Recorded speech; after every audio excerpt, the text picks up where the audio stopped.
Bonjour à tous et bienvenue sur Séphiroth et compagnie.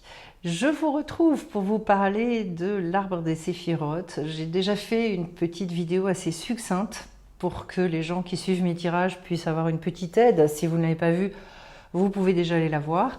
Mais cette fois-ci, je vais présenter un peu différemment, aller plus loin, puisqu'il s'agit de vous présenter aussi une formation qui a lieu à partir du 30 octobre, donc sur 4 sessions de 2 heures via Zoom. Et donc cette formation-là, elle va être relativement exhaustive.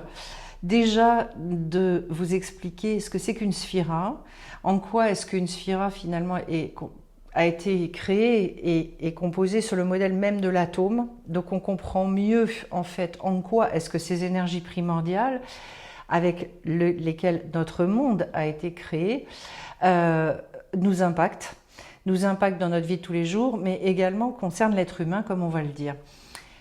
Les sphirotes, ce sont donc des énergies extrêmement puissantes, et c'est, je dirais, dans le macrocosme, ce qui soutient tout notre monde. Ces sphirotes sont en lien avec 4 mondes différents. Tout ça va être expliqué, va être, je dirais, disséqué. Il va y avoir plusieurs volets. Dans cette constitution des sphirotes, je vais vous faire tout un parallèle également entre ces 4 mondes, également avec la gestation et l'arrivée d'un être humain sur Terre. Donc finalement, comment est-ce que l'âme s'incarne et comment elle descend jusqu'à venir descendre dans le monde de la Asiya. C'est très intéressant. Pourquoi? Parce que c'est également ce qui va représenter tout notre mode de fonctionnement quand on le veut passer de la pensée à la réalisation.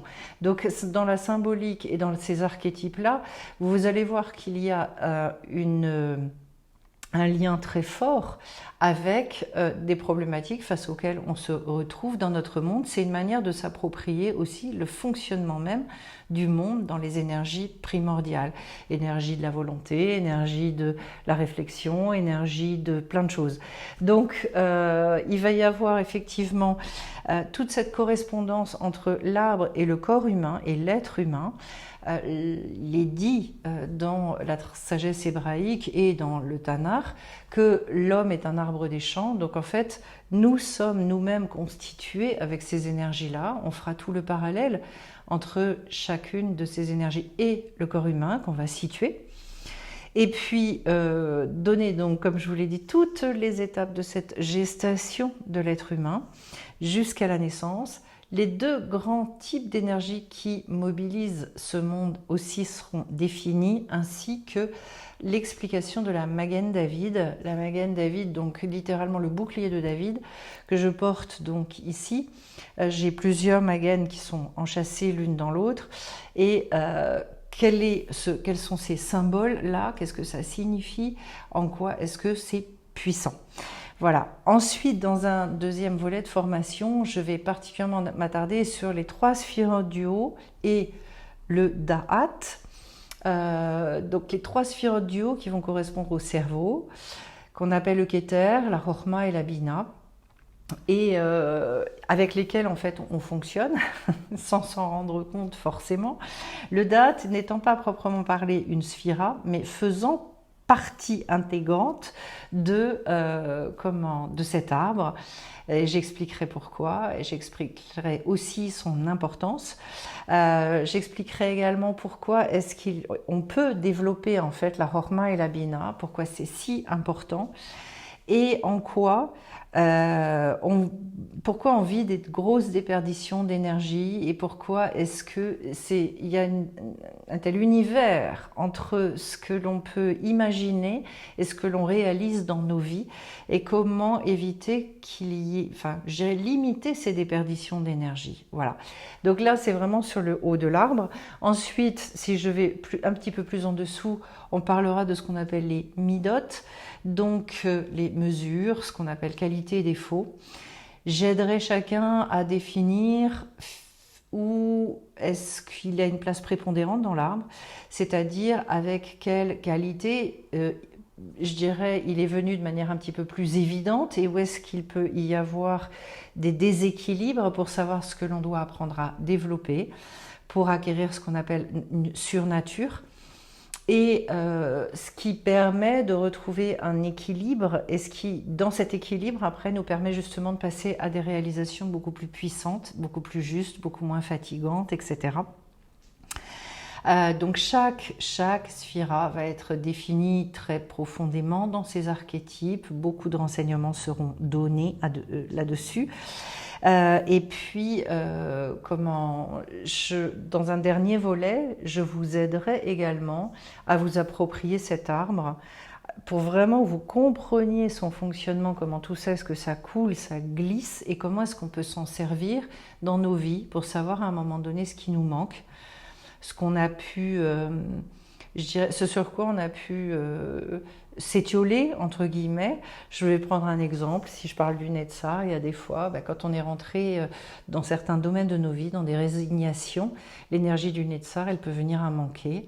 Comment est-ce qu'on fait pour justement relancer ça et retrouver cet équilibre? Et du coup, s'aider à définir les choses, je dirais, dans notre actualité, un petit peu de manière régulière, faire le point où j'en suis, tiens, à ce niveau-là, Comme il s'agit des énergies primordiales, si j'ai des grosses carences à un endroit, vous vous imaginez bien que ça va être beaucoup plus compliqué d'avancer dans la vie.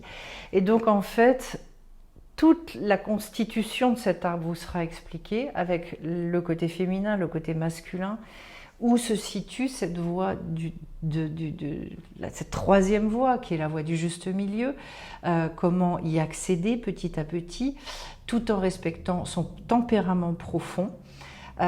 Sont autant de questions, autant de pistes sur lesquelles nous allons travailler.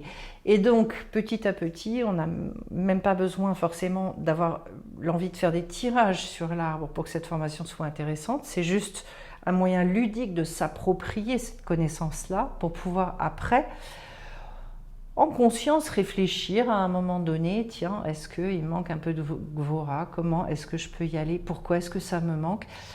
Ce que j'ai constaté, c'est qu'en travaillant avec l'arbre et pour avoir fait un certain nombre de tirages avec certaines personnes, j'ai pu aller au cœur du sujet et finalement trouver le blocage qui était à la racine de certains problèmes et permettre petit à petit, comme ça, enfin assez rapidement même en fait pour les personnes, de se débarrasser des fois de choses qu'elles pouvaient se traîner depuis plusieurs décennies et dont elles ont pu se nettoyer littéralement avec une facilité assez incroyable d'ailleurs. Voilà. Donc cet arbre-là, je dirais que c'est un petit peu le pilier, la base, et un formidable outil pour s'aider à évoluer dans notre quotidien. Le tout toujours avec énormément de liberté, avec énormément d'ouverture, parce que tout ça, ce sont des archétypes, donc il n'est pas question de dire il faut que ça ne fonctionne pas sur des injonctions, ça fonctionne sur des propositions avec lesquelles chaque être humain se réapproprie son pouvoir et peut travailler dans le sens de gagner toujours plus en liberté. Et pour ceux qui me connaissent, vous savez que c'est mon leitmotiv. C'est comme ça que j'ai toujours travaillé et que je travaillerai toujours pour que chacun puisse aller vers de plus en plus d'indépendance, d'autonomie et de joie et je dirais de légèreté dans sa vie. Voilà, donc souvenez-vous, formation à partir du 30 octobre. L'autre chose pour ceux que ça intéresse, et je referai une vidéo, à nouveau une autre session, je ne sais plus si la 7e, la 8e, sur les lettres hébraïques en novembre.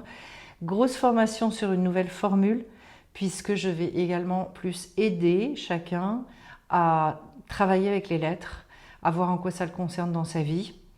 Voilà, pour que l'impact soit encore décuplé et montrer comment on peut faire pour avancer avec ces lettres, peut-être de manière un petit peu plus concrète, mais il y a vraiment toute la découverte des archétypes et je dirais que c'est une base de réflexion sur tellement d'items et tellement de choses dans la vie que ça ouvre des portes derrière qui sont phénoménales et que toutes les personnes qui ont fait cette formation m'ont dit très clairement, il y a un avant et un après la formation. Voilà. Eh bien écoutez, je vais vous souhaiter plein de belles choses. Je vous souhaite justement de continuer à évoluer, à vous ouvrir, à accéder à une joie profonde et un amour de la vie. Et puis on se retrouve bien vite sur la chaîne ou sur Insta, etc.